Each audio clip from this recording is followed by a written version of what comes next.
Hi, I'm Courtenay Turner. Thank you for joining us today at WIM, What is Movement? Today we have with us a truly incredible, inspirational person. Her name is Jen Bricker. She's an acrobat, an author, and an aerialist. Jen, thank you so much for joining us today. Thank you. Happy to be here. Yay! So tell me a little bit about where you're from, what you do. Yeah, well, I was adopted and grew up in the middle of nowhere, in the middle of a cornfield, really. And, my parents, they just raised me so normal, right?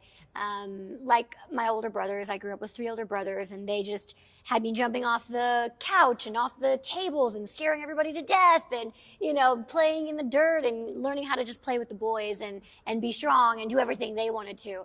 They never thought that there would be any reason to raise me any differently. Not only than my brothers, but differently than anybody else, really.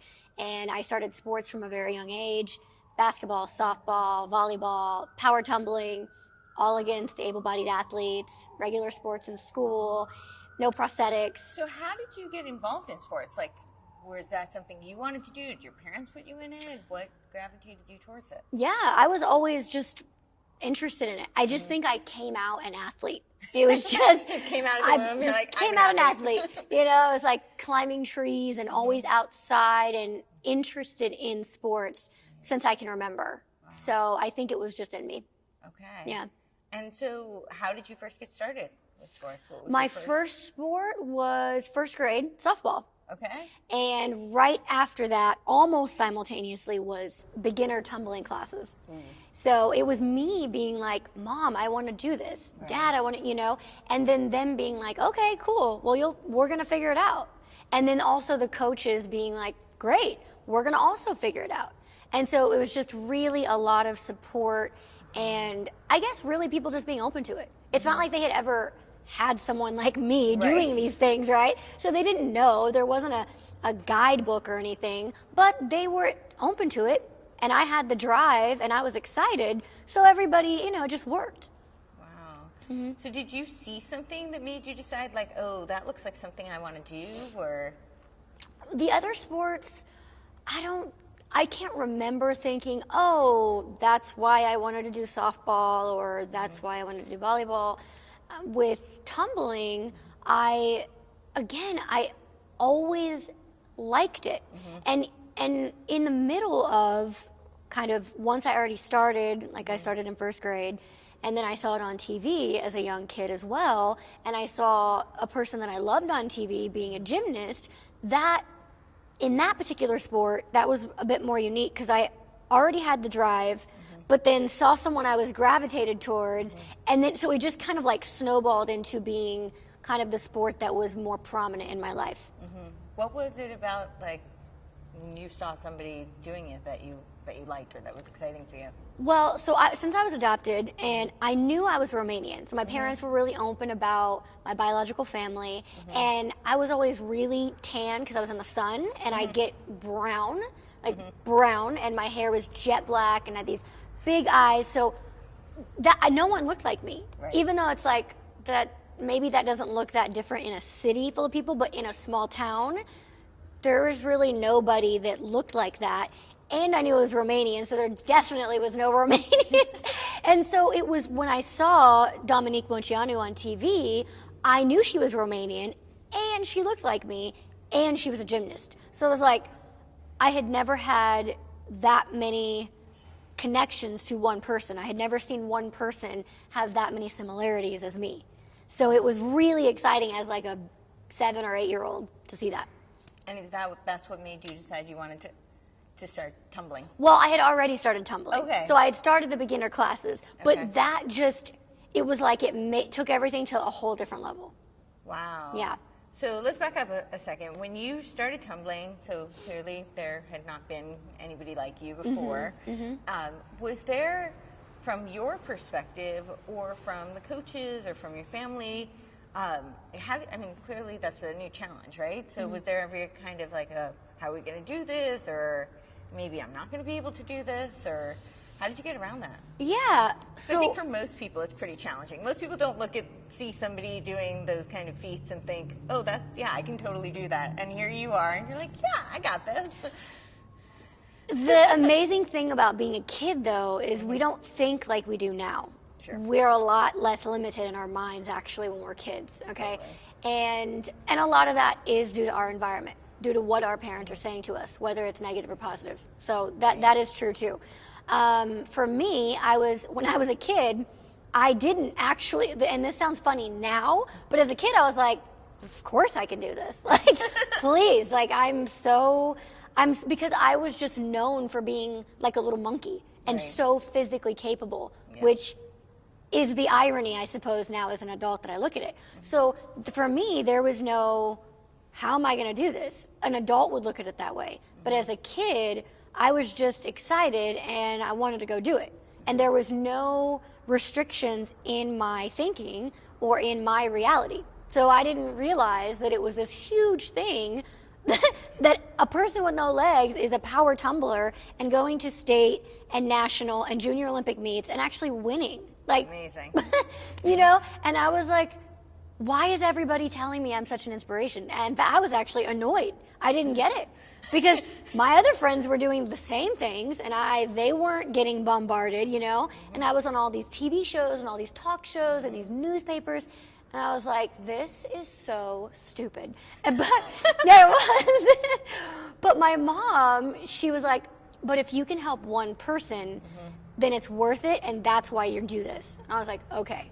So she brought some perspective, you know, of like why we do this, you know? So how old were you when she said that to you?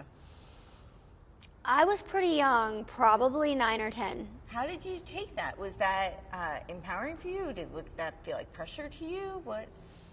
I think it just made sense. It took it off of being about me and my feelings of just like, this is really annoying. This is so, why are you filming me doing nothing in my life? This is so stupid. I did not get it at all. And I've always been like this very strong person with strong feelings. And so they were all very strong. But she was just like, but you're doing this because it can help other people. That's the whole reason why you would go on a talk show or why you would do this. And I was like, okay, that brings a whole new meaning to it and a whole new purpose. And it's not about me. And that's the point. You know what I mean? Like, that's why I was born without legs, so that I could have all of these totally unique platforms and open doors and ways to reach people, because it's not about myself. Like, that really is the true part of it. And that's how, like, my whole life and career and everything has really, that's what it's all about. You know, it's like not about, like, you need to get over your feelings and your emotions. It's not all about you. Calm down. And I was like, you're right, you know, so, yeah. So with the tumbling, and then you went into aerial, and you said you were always kind of a strong monkey kind of person. You just love to move. Yeah. Right? Yeah. So loved it. What does that mean to you? Like, I think movement, as I've gotten older, movement is something that I am so grateful for. So grateful. Because the reality is, there are people who can't move the way I move. Even though I don't have legs, it's like, to me, in the grand scheme of things, I'm like, that is just not a big deal. Because I'm still, it's not preventing me from doing what I want to do, right? And so it's independence. I mean, seriously, being able to be independent and move and do whatever you want physically is such a gift. It's such a blessing, and I don't ever want to take it for granted. Like, I really don't. Especially doing it on the high level that I've been doing it at for, I was going to say 10 years professionally, but really since I was a kid with all my sports. So I think it's definitely a gift, a blessing, and total freedom and independence. Yeah, absolutely. I totally relate. I always say movement literally has saved my life and made me a functional human being. Do you feel like if you didn't have the gravitation towards the sport, clearly there was some sort of innate natural talent, but you also had to develop skills and develop the sport-specific kind of training that you did and enhance the talent that you already have. Right. Do you feel like if you didn't have that in your life would be really different? Do you feel like you'd be more limited, or do you feel like... If I didn't have sports or movement? Absolutely. I don't think I would be as confident. I definitely wouldn't have gone down the health and nutrition path, which has also changed my life because I've learned more about what I should put in my body, how to treat my body better. So in turn, my body looks better, my skin looks better. That equals confidence and empowering. Like, it's just like, and also it's knowledge. And so when you know a little bit more, you can just handle things more. And I feel like everyone is constantly trying to balance everything in their life, their emotions, their spouse, their family, their fitness. And when I could having a hold or a grasp, at least an understanding of my body is like half the battle of life, you know, because when you feel like crap, you act like crap, and then you look like crap, and it's just like everything goes downhill. Right. And I'm really sensitive to that. So it all goes back to movement. It all goes back to, because I learned discipline in sports and movement, and that, translates into my whole life as an adult, not just movement areas, but every facet, having that discipline, having the drive, the ability to go there mentally, all stems from sports and movement, totally. Yeah, absolutely. Yeah. What would your mom told you that if you could help one person, right? So how do you think that you're doing what you do, what you love to do, your passion, how do you think that helps other people?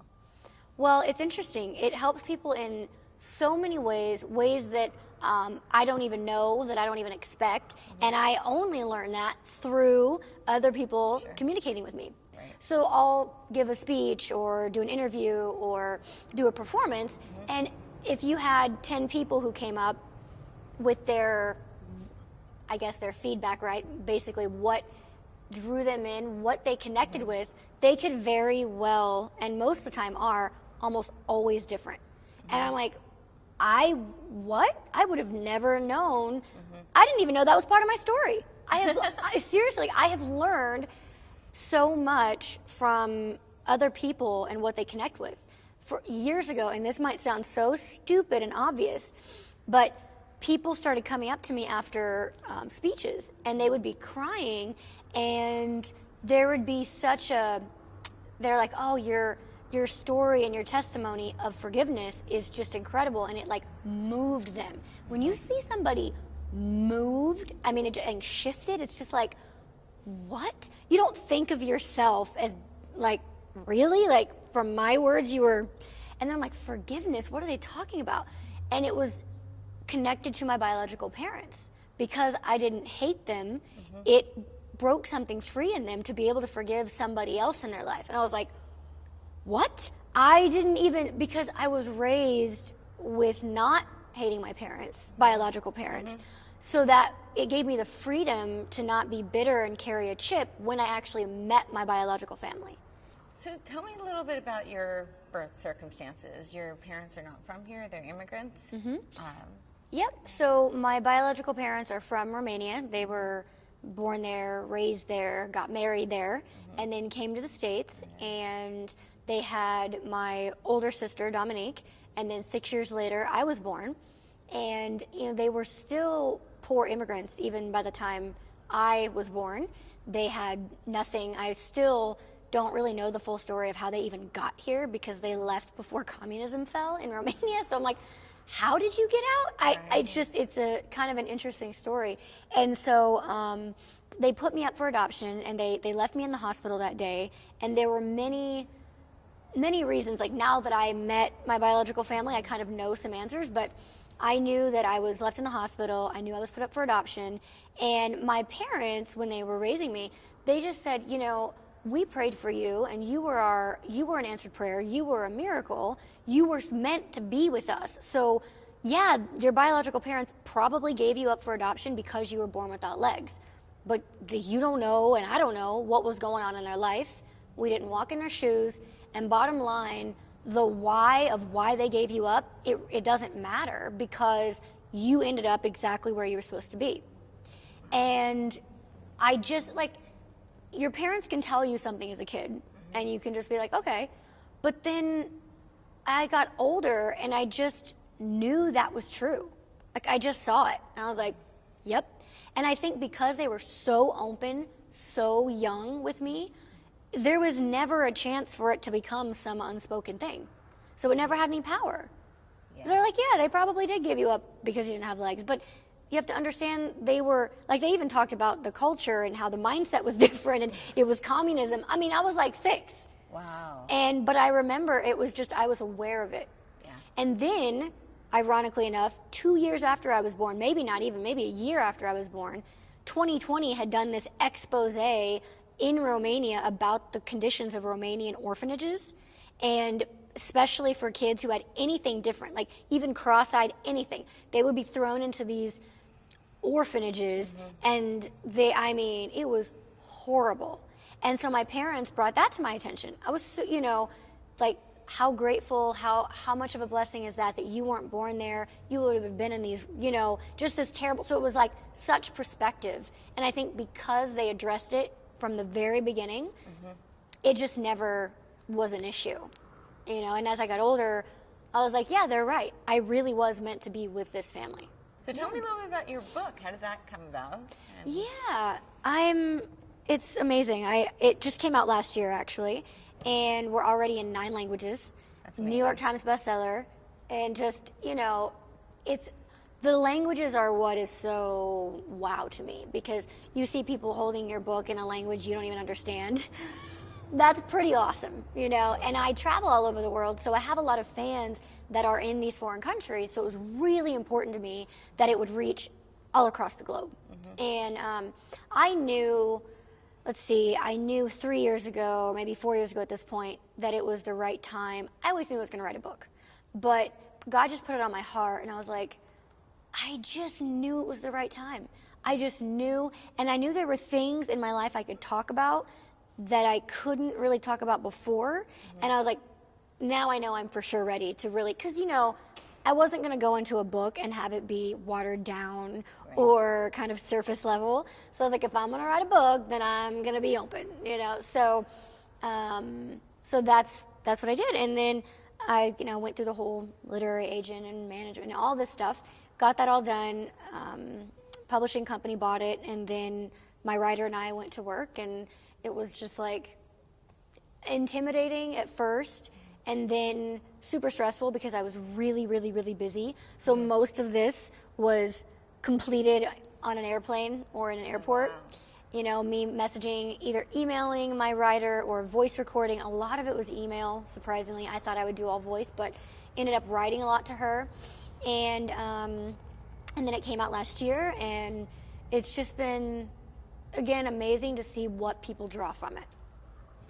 Wow. Yeah. And what do you feel like is so clearly one thing I'm hearing is, so it's in all these languages, so there's clearly a universal kind of takeaway. There's a message that really resonates with everyone. Yeah.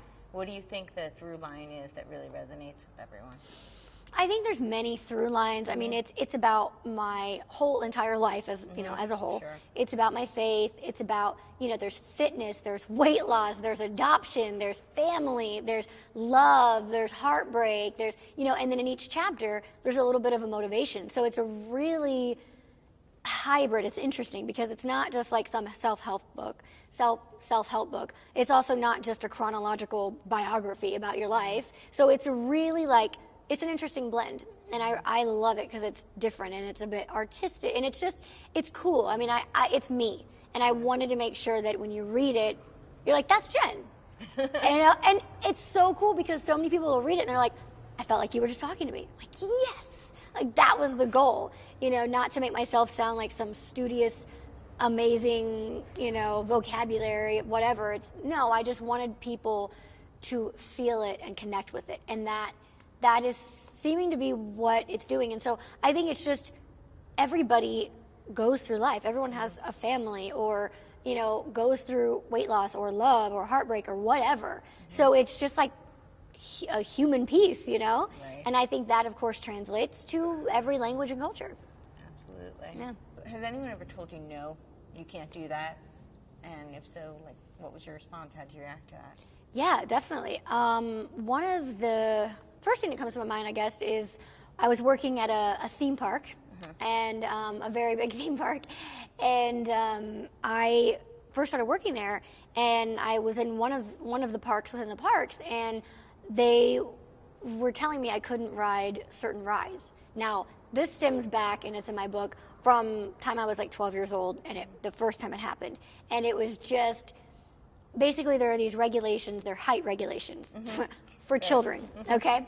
So you get into this whole breakdown. All about these, yeah. Yeah. So you get into this whole breakdown, and it's like, well, you can't ride this because you're not tall enough. It's like, but that's not the point.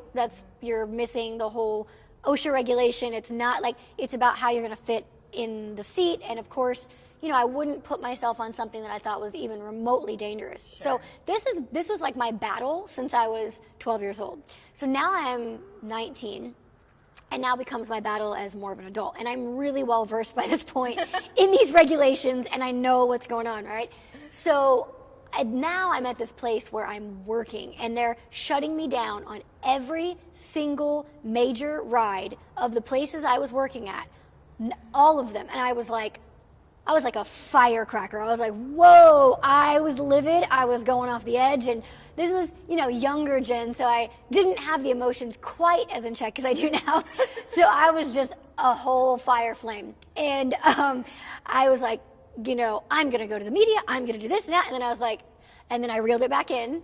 And I started going to every single ride at every single park. And there are multiple managers that rotate out within one day of each ride. So you could get one and have the whole conversation, right? So I started this open dialogue, and it was funny because through the outcome through all of that was them thanking me for bringing awareness to this, and then offering me a job to work with the rides and how to make them accessible for people, which is I had no interest in doing. Well, I was very flattered. But sure. The outcome was, after all of this work, I ended up being able to ride every single ride that shut me down initially. Really? Yep. And what was that like? I mean, it was like such an unnecessary battle. I get it on one hand.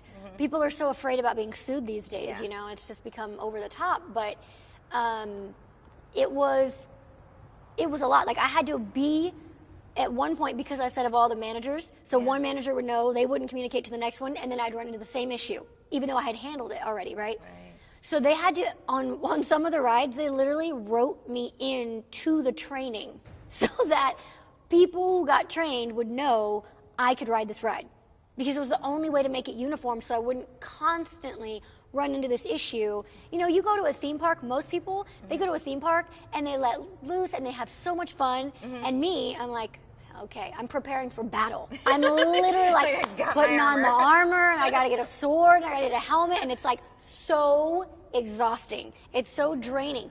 It's also like, you know, I've been on a ride and literally straps pulled in, everything ready to go, and then the manager comes out and takes me off the ride in the middle, and it's just like, wow. You know, just everything being handled the wrong way. Yeah. And I realized that I am not in any way, shape, or form normal or like anyone. Okay, so I have to realize that for myself. So this is like a learning curve for everybody, and I just have to, like, I just literally have to be that person. I just am that person that I have to check my attitude so that I can actually make an educational moment. And that has been my biggest challenge because of how I just am, you know? So over the years, that's been such a thing with whether it's roller coasters or flying, which is a massive part of my life, and people reacting over the just saying things and doing things. And I'm like, you just have no idea. But I cannot give you attitude because that's not going to solve anything. So that's like my issue. Just like that drive and that personality and the persistence has been the thing that has worked for you. Yep. But it's also the thing you have to keep in check. Yep. 100%. 100%. Because that fire and that passion can work for you or it can work against you. Right. Yep. So the ride's fun? Did you enjoy them when you get to go? Yes. Yeah. Well, you know, I lived there for 3.5 years. So that was pretty much a weekly, daily almost part of my life. Oh, wow. So, and the irony is I love rides. I love roller coasters. I love those things. But it's been something that after I moved away from there and didn't work there anymore, I'm just like, it's not even worth it. I'm not going to go and do this anymore, because it's just like this fight over and over again. And I was able to do it there because I worked there. So I was in the parks 5 days a week, you know, and I could be there and I could be that constant, like, we're going to change this. Like, something's got to give, you know, but they worked with me. So if people are just open and they can, you know, to hear you, then things can get done. You don't have to, like, go off on somebody and freak out and yell at someone and, you know, be bitter. So it worked out. Yeah. Awesome. Yeah. Okay. Thank you so much for being here today, Jen. This Thank was awesome. you. So tell everybody where they can find you. How can they find your book? Yeah, definitely. Well, Instagram is my fave, so you can follow me at Jen Bricker. You can buy the book on Amazon, Barnes & Nobles, pretty much anywhere and everywhere you buy a book. I also have it in audio, and it is my voice. I read the book, which I love. I just loved reading it, and I would just kind of laugh and be my normal self in the book. So it's really authentic and really fun. Of course, Facebook, Jen Bricker, and jenbricker.com. Awesome. Well, thank you. Thank you. And thank you for joining us at WIM. What is Movement?